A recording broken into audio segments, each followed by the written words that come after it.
Okay, let's carry on with some more suttas. I think, let's see what happens next here.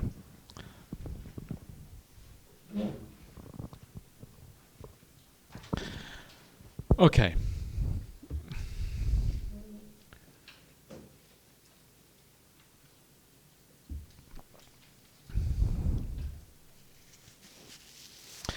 So, this is a sutta called Bad Principles.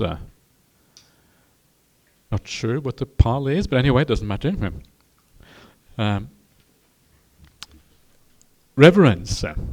Suppose there was a person in need of heartwood, and while wandering in search of heartwood, he would come across a large tree standing with heartwood.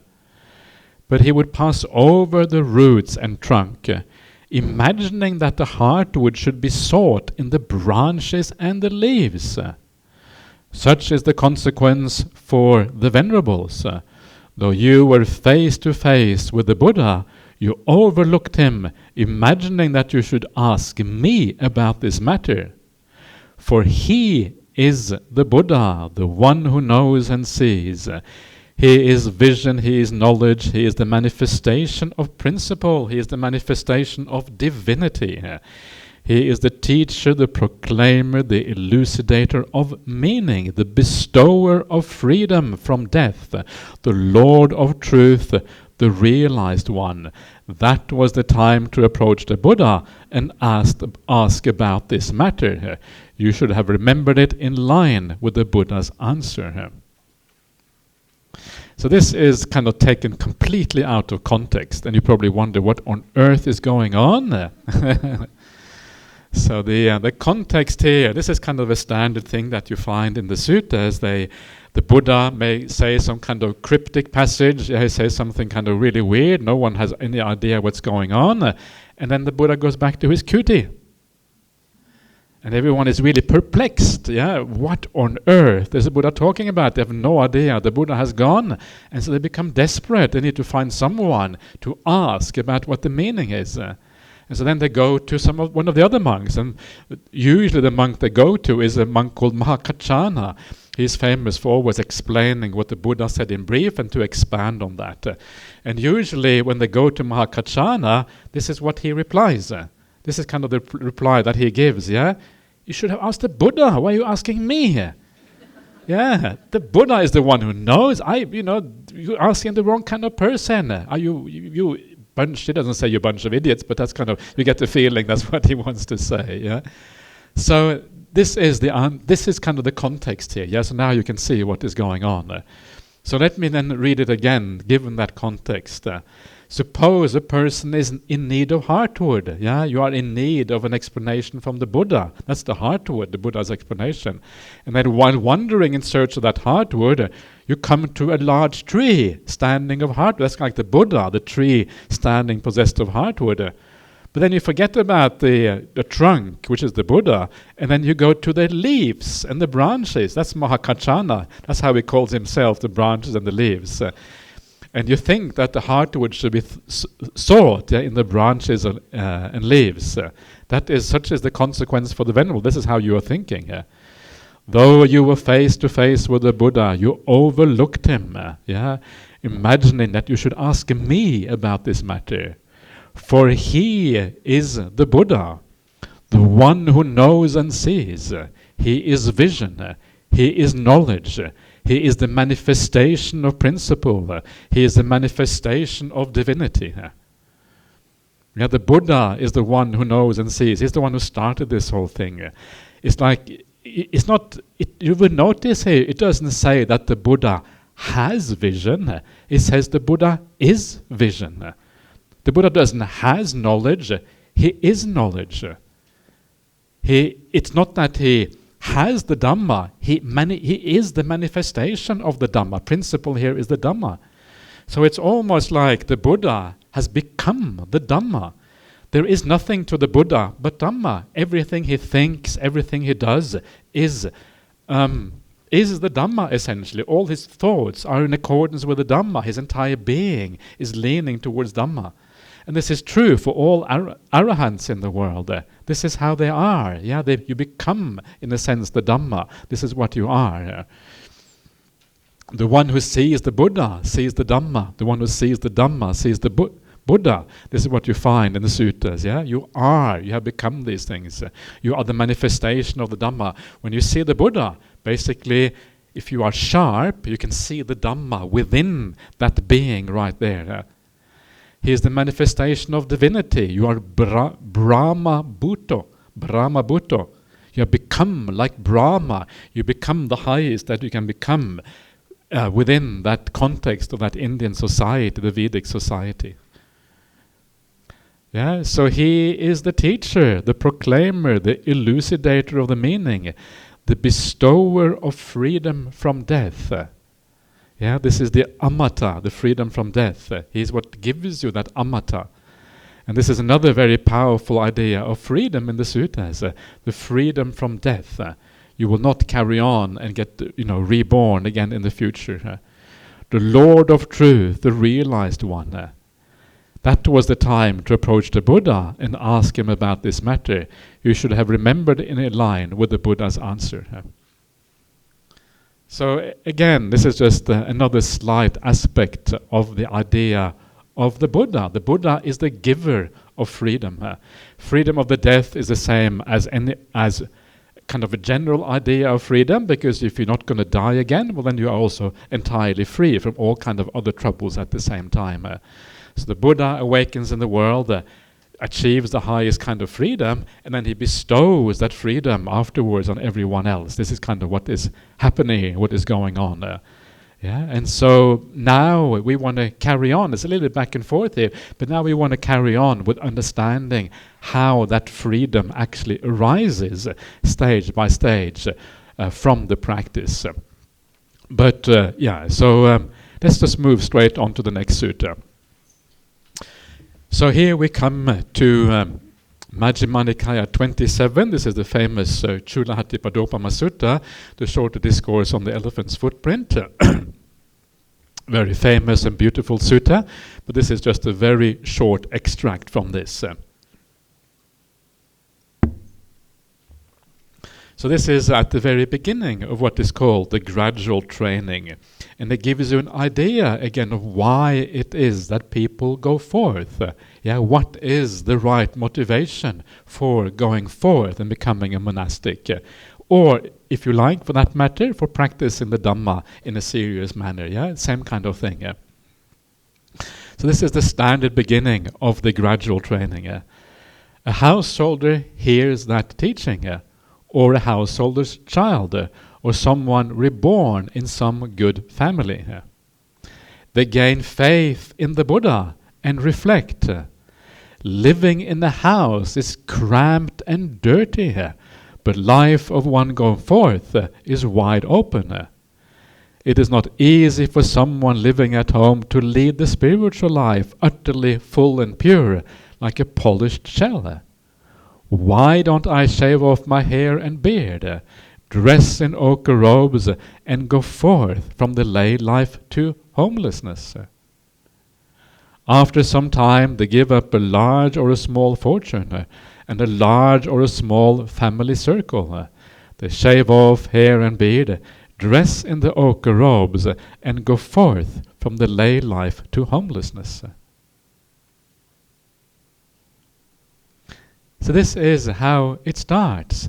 This is how you kind of you become a monastic or a serious lay practitioner, for that matter. It's the same kind of basic idea. So you hear the Dhamma, and just by hearing the Dhamma, you start to gain faith. There's something about this teaching that is very compelling. You have been craving and craving and craving, desiring the things of the world, and after a while you understand that it doesn't really get you anywhere. It just goes round and around in circles. You need a new way to find an exit from the suffering of life. Ordinary life is not going to give that exit from that suffering. But the Buddha is now showing you an alternative way. Give up that craving. Get on to the gradual teaching. Be kind, be compassionate, be virtuous. Give up the ordinary pleasures of the world. meditate, find some peace and happiness through meditation practice, attain samadhi, and that is where the real insights come. And when you think about it, it kind of makes sense. There's something very truthful about this. You know already that when you live a life of kindness and compassion, you feel good about yourself. When you feel good about yourself, you become more mindful. That is what makes meditation possible, because you are living a life of kindness. When meditation becomes possible, you do get results, at least occasionally. These teachings make sense. You reflect on what is going on. And then, when you reflect on that, maybe you are not even content with living a household life. If you are still at the right age, you haven't got too many commitments or whatever, you may choose to become a monastic. You reflect, living in a house is cramped and dirty. Dirty here is often called the path of dust, the Rajapato. Yeah, it's a path of dust is kind of the idea. The path of dust is dirty is kind of one way of putting it, but it means like it's a path of passions, a path of attachment, a path when too many emotional kind of dust is going on at the same time. It is cramped. You are encroached upon when you live in your household life. There's too many things happening. Yeah, it is not a sense, there's no sense of freedom there, because you are encroached by all of these things. But when you become a monastic, you leave those things behind. Actually, there is a sense of freedom. There's something very beautiful about being a monastic. I don't know, it's very hard to put into words. There is a sense of not being encroached upon by the world in the same way. The feeling of not having a house, the feeling of not having a bank account, the feeling of having very few possessions is actually very light. There's something very light about it. Yeah, the feeling of not having a family. Yeah, there's a certain happiness in having a family, but there's an even greater happiness, I reckon, in not having a family. Yeah, it's true. Look, who are the really happy people in the world? Look at Ajahn Brahm. Who is as happy as him? He just goes back to his cave, and he blisses out. He doesn't want to have any family. He wants to sit in a room where there's a wall in front, rather than sitting upstairs where there's a view. This is kind of the way it is. There's something very beautiful about the monastic life. This is why I like, when I travel, I like to just have my little shoulder bag, because there's a freedom in just having a shoulder bag and nothing more. And I remember many years ago, Ajahn Brahm said that when you go back to your kuti in the monastery, you should look around your kuti and ask, do I really need all these belongings in the kuti? Or can I throw something out? And so I like to look in my kuti, can I throw something out? Okay, that book, ding, out it goes. And it's nice seeing the shelf becoming more empty rather than more full. There's something beautiful about that. Next time I go to KL, can I do with even less? What can I leave behind in Perth so my shoulder bag is even lighter? It's a bit embarrassing. I carry this laptop everywhere, but there's some. But there's something very unencumbered by that also releases the mind, when you do that. And you get a little bit of that feeling when you go on retreat, when you go to stay in a monastery for a while. Suddenly you don't have the ordinary encumbrances of life. There's something very powerful about this. And this is what this is talking about. You're no longer cramped. The life gone forth is wide open.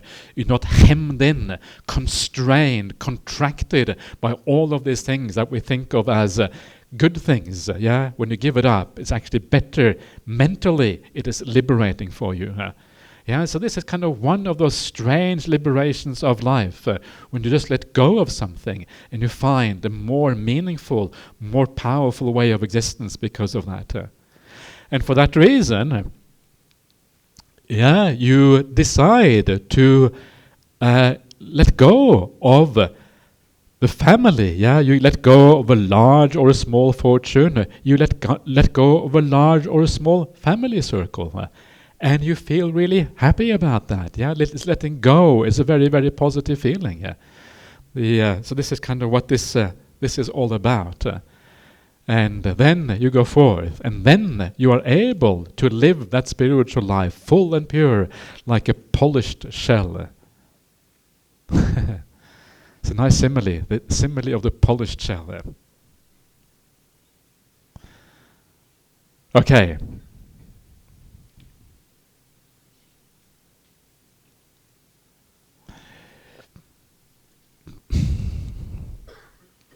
let's go on to the next one. So this is from the Majjhima number 77, the longer discourse with Sakuludāyi. So all of these are the small extracts from the suttas, just kind of put together for the purposes of looking at the idea of freedom. Furthermore, my disciples come to me and ask how the noble truth of suffering applies to the suffering in which they are swamped and mired. Yeah, so this is another kind of idea of freedom in Buddhism, and that is the understanding that we are swamped and mired in suffering, understanding the nature of life as it actually is. Yeah, again, it's very hard to see. It's hard to see precisely because we are swamped and mired in it. Because we are in prison, we have never really left prison. It's difficult to know that we are in this prison. And so it takes reflection. It takes remembering death. What's going to happen after you die? Where are you going to be reborn? The idea, this is one of the reasons why the idea of rebirth is so fundamental in Buddhism, because suddenly that gives death an entirely different feel to it when you know you're going to be reborn. It changes kind of your attitude to everything. Death and rebirth coming together in this way. So reflecting on this, understanding suffering is incredibly important. And this is why the first noble truth begins with jati dukkha. Birth, rebirth is suffering. Jati dukkha, jara dukkha, vyadi dukkha, maranam dukkha. Etc., etc. All of these things are suffering. It lists these sufferings, and it lists them because, surprisingly, they are hard to understand. We think we understand them, but we don't. We need to reflect these things. Jati dukkha, rebirth is dukkha. Rebirth is dukkha. Actually, is it? Do I want to be reborn? I can carry on. Maybe I can learn more in my next life. Dhamma is kind of cool. I want to learn more Dhamma. No, you don't want to learn more Dhamma. The purpose of Dhamma is to get out of this, not to learn more Dhamma. So you reflect on these things. Things that seem simple are actually profound. And this is what is so interesting about this. Then you come to understand the problems of existence. And I provide them with a satisfying answer to their question. So you want to understand how the noble truth of suffering applies to the suffering in which they are swamped and mired. They ask how the noble truth of the origin of suffering, the cessation of suffering, and the practice that leads to the cessation of suffering apply to the suffering in which they are swamped and mired. And I provide them with satisfying answers to the questions. Since this is so, this is the fourth quality because of which my disciples are loyal to me. So you show them how the Four Noble Truths applies to the suffering of ordinary life, how it gets you out of these things, and how these things, why it is so important.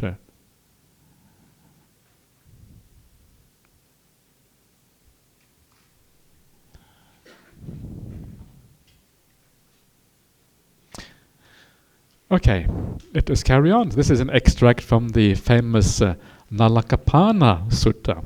This is a sutta that Ajahn Brahm often quotes, and to make Ajahn Brahm happy, I will quote that part which he likes. So next time Ajahn Brahm comes to KL, please tell him that I said this, then he will be happy with me. So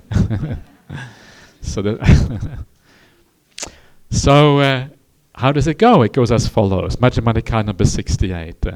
So I have heard. At one time the Buddha was staying in the land of the Kosalans near Naḷakapāna in the parrot tree grove. That's what the tree we saw yesterday. Is that the right way, Trang? You pointed out the parrot tree. Was it? Yeah? Okay, so that must be it then. What was the name again? King Sukha, is it? Okay. King Sukha grove. Now, never mind. Now at that time, several well-known gentlemen had gone forth from the lay life to homelessness out of faith in the Buddha. The Venerables Anuruddha, Bhaddaya, Kimbila, Bhagu, Kondanya, Revata, and Ananda, and other very well-known gentlemen. Devadatta is missing from that list, maybe for good reasons. They're all gone forth. They were inspired by the Buddha. And so the Buddha is then visiting them. Now at that time the Buddha was sitting out in the open, surrounded by the mendicant Sangha. Then the Buddha spoke to the mendicants about those gentlemen. Mendicants, those gentlemen who have gone forth from the lay life to homelessness out of faith in me.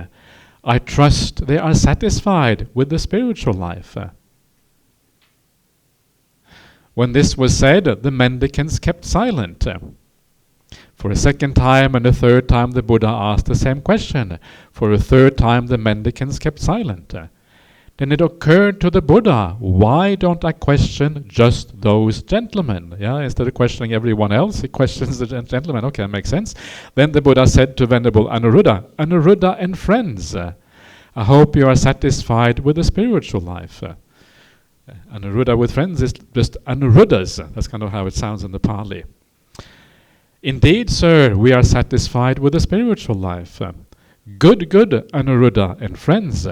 It is appropriate for gentlemen like yourself who have gone forth in faith from lay life to homelessness to be satisfied with the spiritual life. Since you are blessed with youth in the prime of life, black-haired, you could have enjoyed sensual pleasures. Yet you have gone forth from the lay life to homelessness. But you didn't go forth because you were forced to by kings or bandits, or because you're in debt or threatened or to earn a living. Rather, didn't you go forth thinking, I am swamped by rebirth, old age and death, by sorrow, lamentation, pain, sadness and distress. I am swamped by suffering, mired in suffering. Hopefully I can find an end to this entire mass of suffering. So here it is spelled out very clearly what is the right motivation for going forth and becoming a monastic. You understand the problem of existence. Sorrow, lamentation, pain, grief, and despair, as it also isn't translated sometimes. This is the nature of life. And very often we forget that. We forget that these things will always return. They will always come back. And they certainly tend to come back at the time of the end of your life when everything has to be given up. This is part and parcel of existence. And people forget this. We forget that this is what life really is, part and parcel of life. And sometimes we become stupid. We forget that this is how it is. So, isn't that why you went forth? And they say, yes, sir. But Anuruddha and friends, when a gentleman has gone forth like this, what should he do? Take someone who doesn't achieve the rapture and bliss that are secluded from sensual pleasures and unskillful qualities, or something even more peaceful than that. Their mind is still occupied by desire, ill will, dullness and drowsiness, restlessness and remorse, doubt, discontent, and sloth. So this is a very interesting little passage. And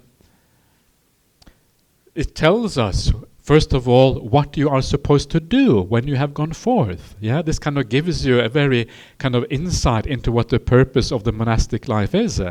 And it says what you should do. Well, basically, you should achieve this rapture and bliss that are secluded from sensual pleasures. That is what we should be doing. That's essentially what the Buddha is saying. And of course, that is samadhi. This is the jhanas that we are seeing here. That is kind of what gives monastic life its purpose. Because then you have something better than most lay people have. It's very rare to find lay people who can sustain these kind of things, because lay life is just too busy, too many things happening.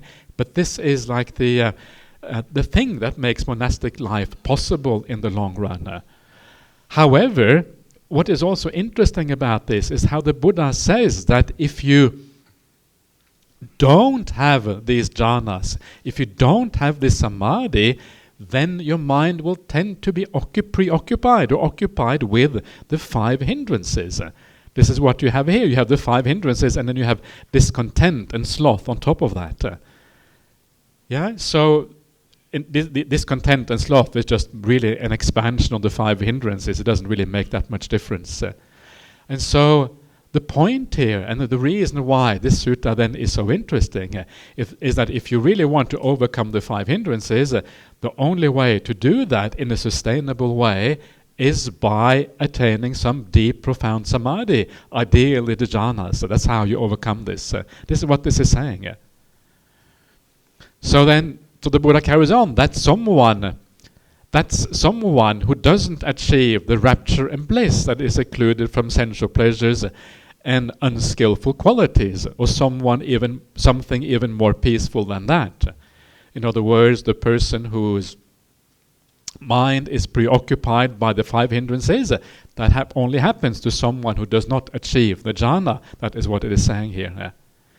So it's a very important point, and it shows you why the samadhi is so important, why this is the pathway to insight. Because real insight can only be had when the 5 hindrances are gone, and the 5 hindrances are only gone in a sustainable way when you achieve the jhanas and samadhi. This is what comes out of this. So you go forward because you want to end suffering, and then the beginning way to end that suffering is to achieve the jhanas and samadhi, and that is also what keeps the hindrances at bay. Take someone who does achieve the rapture and bliss that is excluded from sensual pleasures and unskillful qualities, or something even more peaceful than that. The mind is not occupied by desire, ill will, dullness and drowsiness, restlessness and remorse, doubt, discontent and sloth. That's someone who does achieve the rapture and bliss that are secluded from sensual pleasures and unskillful qualities, or something even more blissful than that. So that is just to add to the things I mentioned before on the importance of kind of samadhi on the path. This kind of makes it very clear why it really matters and why it is fundamentally important. And it gives you some even more direction, if you like, how this actually works.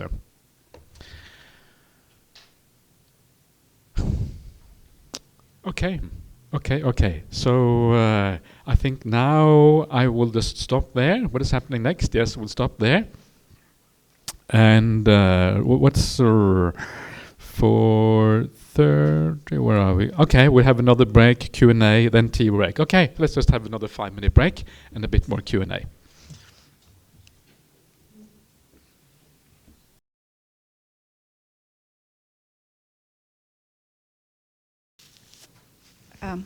Bhante, when we talk about vitakka and vichara, is it considered samadhi or jhana? Because when I read the suttas, they don't seem to mention anything about first jhana. Then it jumps to the sukha, which is the second jhana. So when a stream enterer get into samadhi, you call that, is it vitakka and vichara? Is that considered the first jhana? The vitakka vichara are factors of the first jhana. So we often talk about jhana factors, 5 jhana factors. 2 of them are vitakka and vichara. So there is vitakka vichara in the first jhana. There's like a remnant of vitakka vichara. Usually vitakka in the suttas means thought. That's the usual meaning of it. And the last remnant of thought still remains in the first jhana. But it's not really thought, because the last remnant of thought is just so refined. It's just a movement of the mind. That's all it is. If you go to the second jhana, there's no vitakka, avitakka, avichara, no vitakka and vichara. It is samadhija, pittisukha. Pittisukha, born from samadhi. It is a full unification of the mind. The mind is called ekodibhuta or ekodibhava, which means become one. So there's it's a oneness, it's a kata, it's non-duality. You talk about non-dual consciousness, that's what you find in the second jhana. So the first jhana, they're still not entirely unified, there's still a little bit of movement, but it's not thought in the ordinary sense, it's just the mind kind of wobbling a bit, that's kind of really all it is. And so so you have to, this is why it is problematic when you translate a word like vitaka always in the same way as thought, for example, because it doesn't really mean thought in the ordinary sense of the word in the first jhana. It means something much more refined there, because the range of the word is very broader than the range of the word thought in English. Am I making any sense to you? Yes? Okay, good. Glad to hear that. Yeah.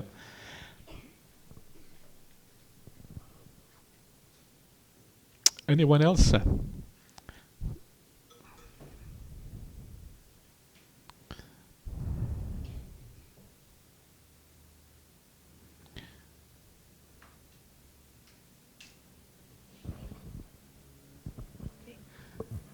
Ajahn? Please. I have a question. I was a little bit confused. Does it mean that we have to overcome the 5 hindrances first in order to achieve enlightenment? Or is it that when we achieve enlightenment first, then we no longer have the 5 hindrances? Which one come first? Both are true. Yeah. So, so you have to overcome the 5 hindrances to enter jhana. You also have to overcome the 5 hindrances to have deep insight, like become enlightened or stream entry. So the point of jhana is that the 5 hindrances are overcome in a deeper way, so that they stay away for a long time afterwards, maybe for hours afterwards, maybe days if it's a really profound samadhi. And then when you reach awakening, to be able to reach it, you have to temporarily overcome the 5 hindrances. But after awakening, they are gone for good. That's it, finished. No more 5 hindrances. So you have to overcome them to get there, and then when you get there, they are kind of given up for good. That's kind of the idea. So this is what is called the abolishing of these hindrances. Yeah. Does that make sense? Yeah, excellent. Sadhu, sadhu, sadhu. Very good. Okay. Anyone else want to say anything, or should we have a break? Let's have a break, yeah, because wow, long time already. So, and then we will see you again at, what is it? What's the next time? 4:15. So we have a nice half an hour for 35 minutes breaks. That's kind of wonderful. So see you again later on.